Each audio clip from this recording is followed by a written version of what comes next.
సింహరాశి మఖా నక్షత్రం 1, 2, 3, 4 పాదములు, పుబ్బా నక్షత్రం 1, 2, 3, 4 పాదములు, ఉత్తరా నక్షత్రం 1వ పాదం.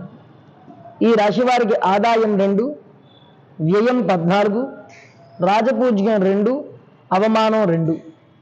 ఈ రాశి వారికి గురుడు దశమ స్థానంలోను, శనేశ్వరుడు సప్తమ స్థానంలో ఉండడం వల్ల గోచారరీత్యా గురుడు కొంత అశాంతిని కలగజేస్తాడు. పై అధికారుల నుంచి ఆగ్రహాలు, అలాగే కొన్ని ఇబ్బందులు కూడా తలెత్తే అవకాశం ఉన్నది. కనుక పై అధికారులతో ఈ రాశివారు ఈ సంవత్సరం జాగ్రత్తగా ఉండాలి.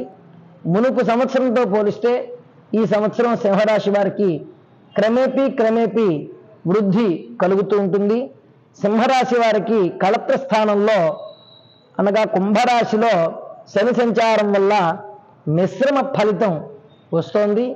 అలాగే రాహు అష్టమ స్థానంలో, కేతు ధనస్థానంలో ఉండడం వల్ల కొన్ని వ్యవహారాలకి ప్రతిబంధాలు కలుగుతాయి. ఆ ప్రతిబంధకాలని క్రమేపీ కూడా వీరు తొలగించుకుని ముందుకు సాగుతారు. ముఖ్యంగా మఘా నక్షత్రం వారు ఆరోగ్యం గురించి శ్రద్ధ తీసుకోవాలి. పుబ్బా నక్షత్రం వారు వర్తక వ్యాపారాల విషయాల్లో జాగ్రత్త తీసుకోవాలి.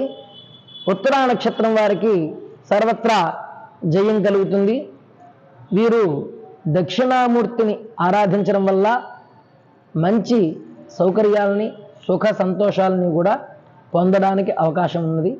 వీలైనంత మటుకు గోసేవ చేయడం చాలా మంచిది.